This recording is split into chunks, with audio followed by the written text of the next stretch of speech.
quotidien n'a pas signalé sa disparition. Interrogée, Catherine explique aux enquêteurs qu'elle avait de moins en moins d'échanges avec son mari, car l'homme diagnostiqué bipolaire lui faisait vivre un enfer. D'après elle, elle était victime d'insultes, de coups et de crises maniaques très violentes de la part de cet homme. Pourtant, Catherine a eu un comportement pour le moins suspect depuis la disparition de Jacques. Elle perçoit en effet la totalité de sa retraite. Et chez elle, les enquêteurs découvrent les chaînes, les cordes et les cadenas identiques à ceux qui ont servi à lester le corps du père de famille en mer. Placée en garde à vue, Catherine passe alors aux aveux, mais selon elle, la mort de Jacques est un accident qui serait dû à ces crises. Dans les locaux de la police judiciaire de Marseille, Catherine reste sereine et assure qu'elle a bien accompagné Jacques à l'aéroport le 27 septembre 2010. Elle nie et on lui dit que de toute façon ses dénégations ne sont pas convaincantes et qu'on va la présenter à un juge. Donc là, elle a compris que c'est foutu. Et à ce moment-là, elle va passer aux aveux pour essayer d'atténuer et elle va présenter sa version des faits. De retour en salle d'interrogatoire, elle explique qu'elle voulait que Jacques change d'avis à propos de son voyage au Brésil. Pour cela, Catherine a organisé une soirée en tête-à-tête à bord de son catamaran le 25 septembre 2010.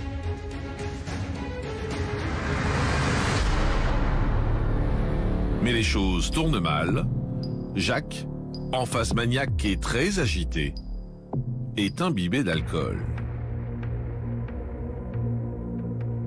Au cours de la soirée, elle a profité du sommeil de Jacques, qui était toujours sous l'emprise de l'alcool, pour jeter des bouteilles par-dessus bord. Ce qu'elle raconte, c'est que Jacques se réveille, s'en aperçoit, que s'ensuit une très très violente dispute et qu'il essaye de porter ses mains à sa gorge, et de se montrer violent avec elle et de l'étrangler. Dans un ultime corps à corps, elle lui tombe littéralement dessus et avec ses mains apposées sur ses voies respiratoires, nez et bouche, elle va étouffer cet homme sans même prendre conscience qu'elle est en train de le tuer.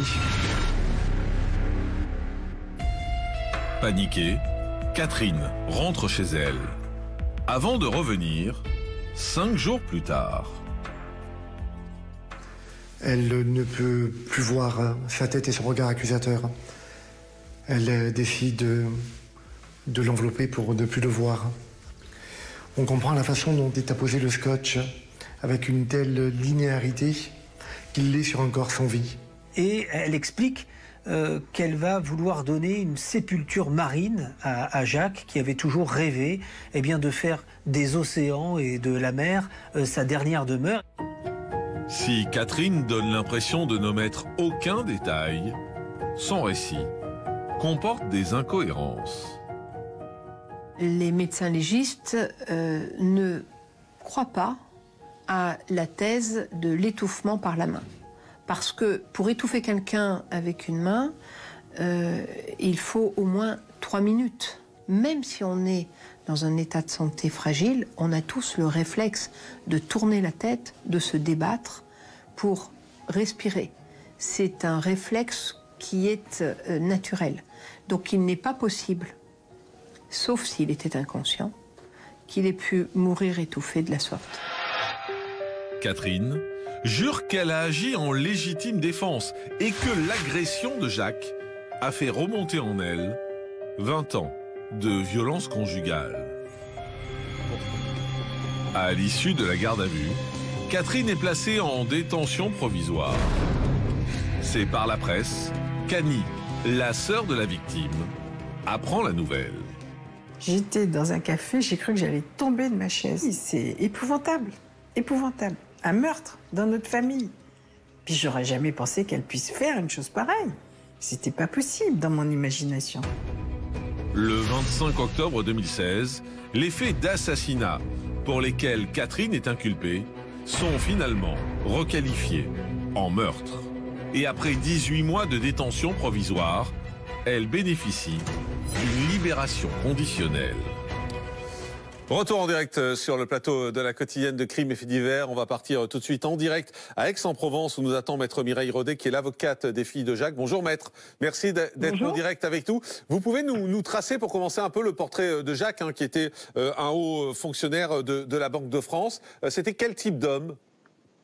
Alors Jacques, si on écoute juste Catherine, c'est un homme qui était constamment violent dans le verbe, qui était constamment alcoolisé, insultant. La réalité, elle est un petit peu différente. Et au moment du procès, ses amis vont venir, et notamment un ami va venir témoigner pour expliquer que Jacques n'était pas l'homme qu'on voulait bien décrire. C'était quelqu'un qui pouvait être très généreux, très avenant, qui était quelqu'un de très intelligent, quelqu'un qui voulait toujours aider, qui était quelqu'un de très cultivé, et son ami va le décrire comme étant quelqu'un de... C'est une grande gueule, il dira que c'était quelqu'un de théâtral, et il finira son audition en disant c'était un seigneur. Et pourtant, c'est très différent de ce que va décrire Catherine. Elle dit qu'elle n'a pas seulement été victime de violences conjugales, mais qu'elle a vécu un véritable enfer, qu'il s'en prenait à elle physiquement, qu'il a menacé, qu'il aurait même essayé de défoncer un jour l'une de ses portes à coups de hache.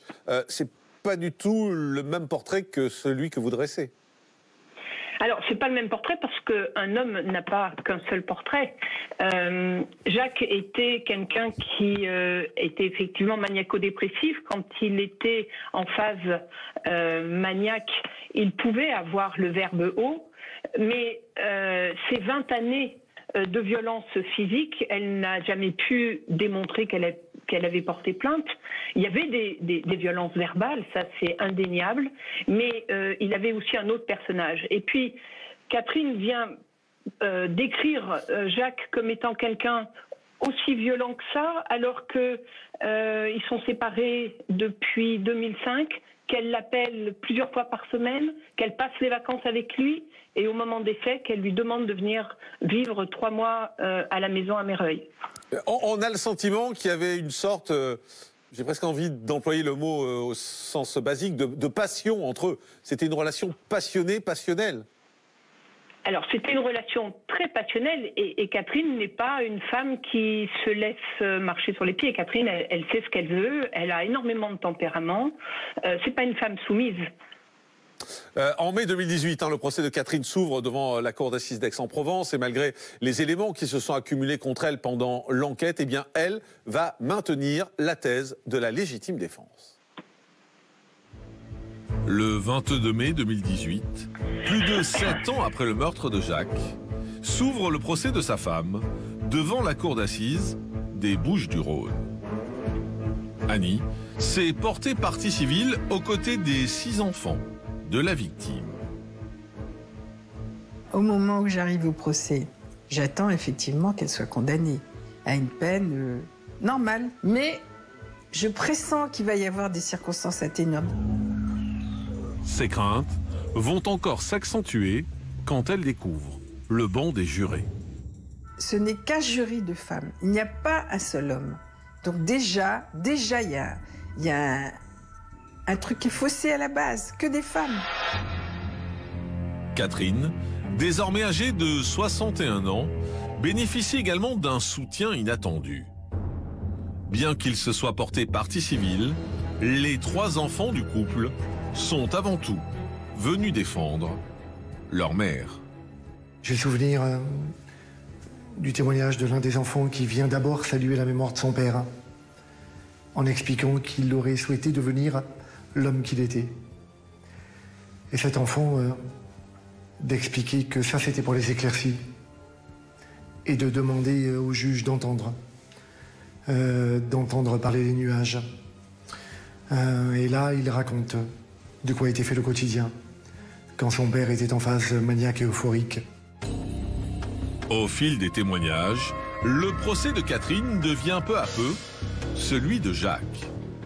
Et dans la presse, on parle déjà d'une nouvelle, Jacqueline Sauvage.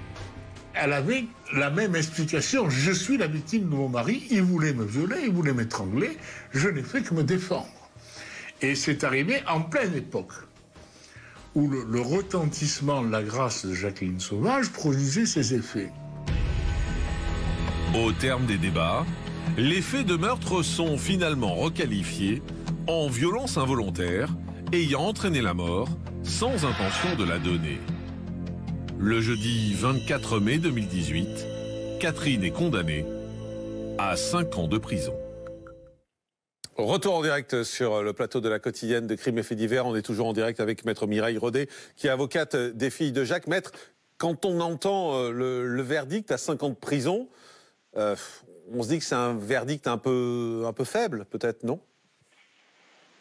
Alors, les parties civiles que je représentais ne vont pas vraiment comprendre sur le coup.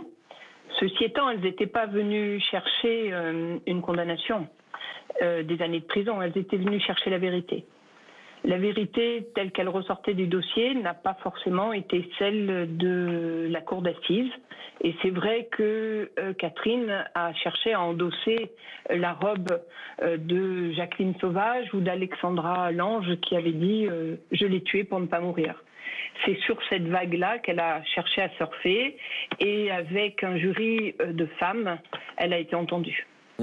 Juste une question, Maître Florence Rowe. Est-ce qu'un jury de femmes, moi ça me surprend un peu, c'est-à-dire un jury 100% féminin, c'est normal, enfin ça peut arriver? C'est possible, c'est tout à fait possible. Mais en effet, on ne peut pas considérer qu'il y a une forme de déséquilibre dans ce cas-là? Non, pas du tout, puisque le jury est constitué au moment de l'ouverture du procès et que la défense comme le parquet peuvent récuser les jurés au fur et à mesure qu'ils sont appelés. Donc en fonction du jeu des récusations, vous pouvez avoir un jury qui ne soit composé que d'hommes ou que de femmes ou qui soit mixte. On le compose. On ne peut pas considérer que la normalité serait une... Non, il n'y a peut-être pas une égalité, mais en tout cas au moins qu'il y ait des hommes, quoi. Non, Enfin, le jury... Il n'y a pas de parité obligatoire. Non, bien sûr, mais le jury, il doit pas être un peu représentatif de la société, puisque c'est la société qui juge.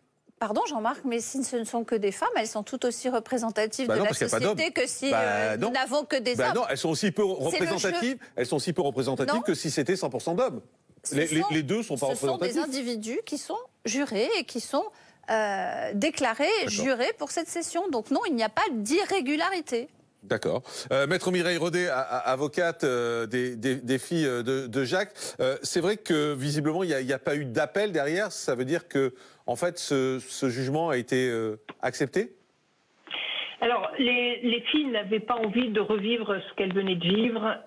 C'était quelque chose de très compliqué. Pour en revenir aux jurés de femmes, c'est vrai que c'est le hasard du tirage au sort. Il y a autant d'hommes que de femmes dans les jurés qui peuvent être tirés au sort. Et là, le hasard a fait que ça n'a été que des femmes.